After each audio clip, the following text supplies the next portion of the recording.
BMW E39, 3.0 турбодизель. Заводится хорошо. Обороты набирает хорошо.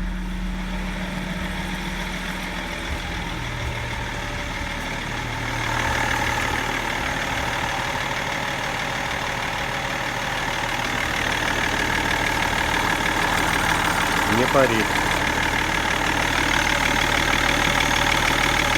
Тупо не парит.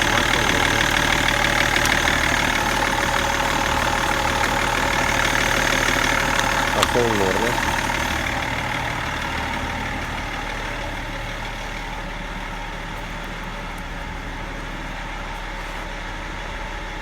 Не дымит.